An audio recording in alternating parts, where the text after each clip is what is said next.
Well, for decades, only crackpots and crazy people believed in UFOs. That's what I thought anyway. And then in recent years, it turns out that governments have been taking them seriously all along. Very seriously. Nick Pope is a journalist who has spent years researching UFOs for the British government. He says that UFOs aren't just real, they also frequently come close to crashing into commercial airliners, among other things. Nick Pope joins us tonight. Nick, thank you very much for coming on. So it's really not a question of, do governments believe UFOs are real? Yes, they do. The United States government does. The British government does. The question is, do they have any idea what they are, where they're from? No, we don't. We keep an open mind on it. We don't rule anything off, take nothing off the table with this. Our point really is that whatever these things turn out to be, there is a serious defense, national security, and air safety issue here. Yes.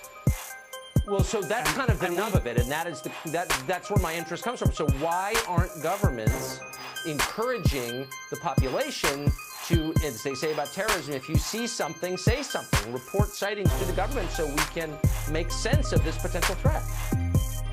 Well, they should be, and that's what we certainly did at the Ministry of Defense for many years. We took it very seriously. Our own pilots were seeing these things. We were having radar operators track them.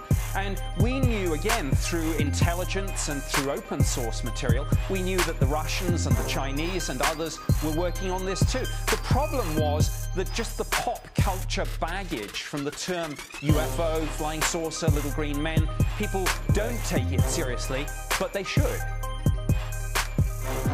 So we've ruled out, I think, that these are aircraft, experimental aircraft, or technically advanced aircraft from other countries.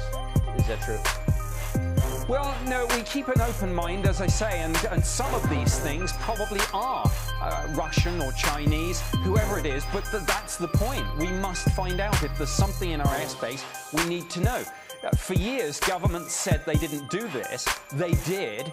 I did it for the British government. I can only talk about this now because my old employers are gradually declassifying and releasing information about my old job. We now know, of course, the Pentagon had a program too. I think it will take congressional hearings to get to the bottom of all this, not just in the United States, but all around the world. And I'd like to see those congressional hearings. Commercial pilots have very often reported sighting objects in the air that seem to defy the laws of physics. To what extent are these objects a threat to commercial aviation, potentially?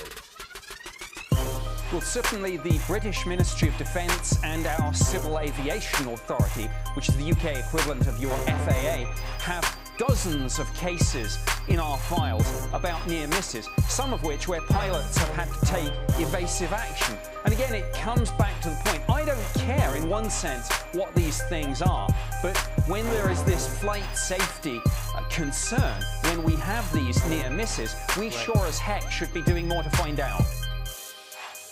That's for sure. Nick Pope, really one of the most credible experts on this subject. I hope you will come back on our show. I appreciate it. Good to see you.